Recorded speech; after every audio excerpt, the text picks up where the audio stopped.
Marine? No? Istada? What do you know in the women of Philippines during the Spanish period?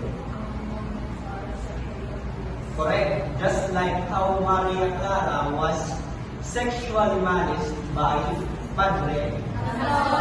Sexually. Padre Saldi. Padre dapat sumas ka Padre. Diba? From what you remember, hindi ka. That is why Maria Clara is there. Because she represents the Filipinas, which is satisfied. Those who are sexually oppressed, the same way that the Philippines are sexually oppressed. And not only that, Padre Saldi is a priest. What does it mean when Padre Saldi means?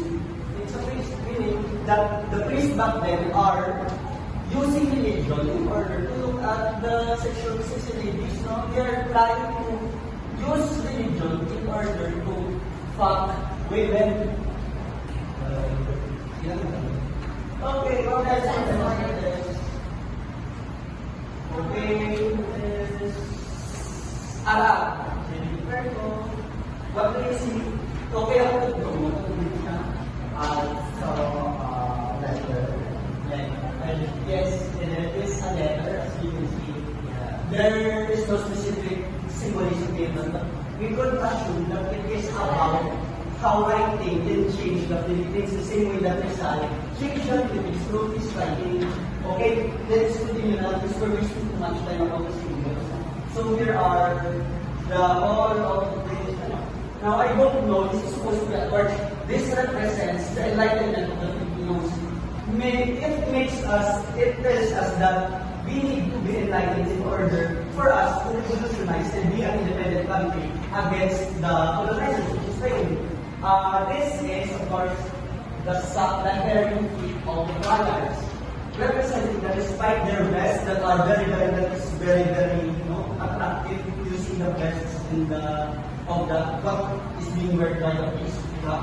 Pero still, may sa grabe ng pagbulan, which means it symbolizes that despite ang katakot sa Spaniards, may nakita lang mo yung Korea. And what else? Gorgeous element, the authority like military,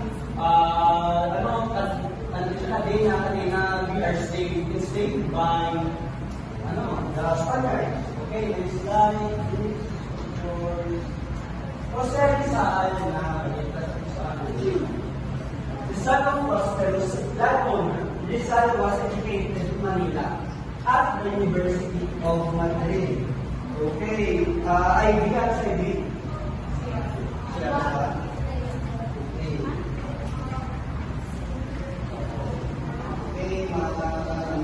Eileen.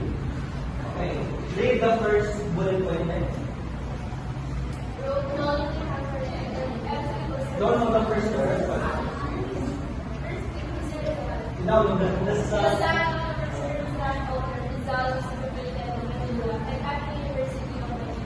So, medyo nakakatayin si mga pero how does being a son of a landowner or an educated in the University of Madrid affect Rizal's writing? Paano nakabulig ang pagiging landowner ang pagiging educated sa University of Madrid siya magsulat? Yung katahan siya.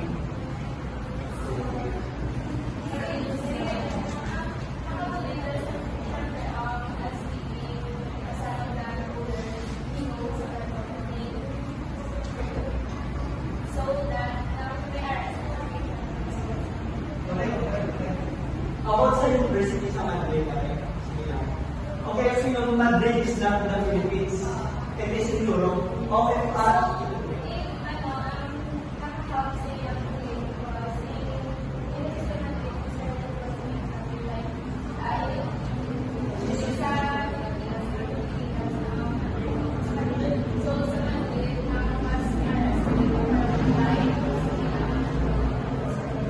very good, very good. Now, landowner. Being a landowner means that you have to meddle with the common people. Ikaw, at least, meddle ka sa common people. Like, mga nagbalang tao, leader ka. Pronable ka.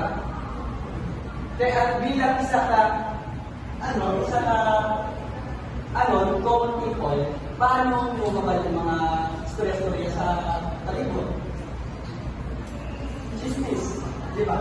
At very young age, it is chismis. So, because he knows the normal people, take it back that he is, as a landowner, he has to deal with the farmers. So, at a very young age, nabalaan niya, ang mga farmers with the fight is also nice. And being in the University of Madrid is different from being in the University of the Philippines. During the time of Rizal, University of the Philippines is, let's say, doctrinized by Catholic friars, meaning whatever is told by the church is in the truth. Meaning sinawala. Though tama na ka-monitor, you don't have the right to criticize the church. Now, okay, si Karen, you criticize sa church. Okay. There's a sa Rome Monumental explain why it said that Rizal has to go to Europe in order to publish his book.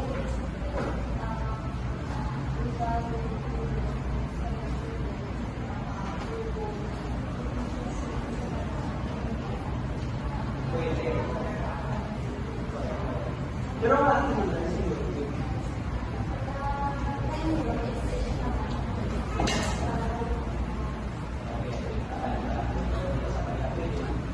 sa Philippines, sino galing gawin sa akin? Sino gawin sa akin sa slide? Hindi pa mag-fish ka po yung Spaniards. Bago tatlong ka, pwede tatlong ka ay gino. Gets mo na? Eh, kapag yung mag-fish ka, yung kontrako mo masulat ka, separated into two classes. Ang two classes na is, of course, the revolutionaries and the simple and the intellectuals.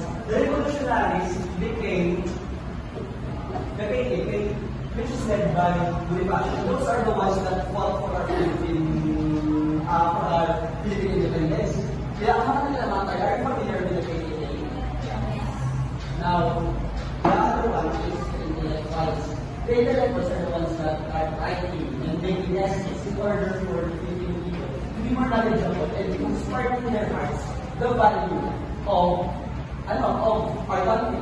And ako na ating nabayan as educators, it all came from Rizal. We are trained in order to spark national consciousness to the Filipino people, to the students.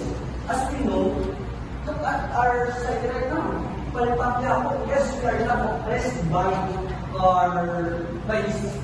Spanish, but we are oppressed by greedy politicians.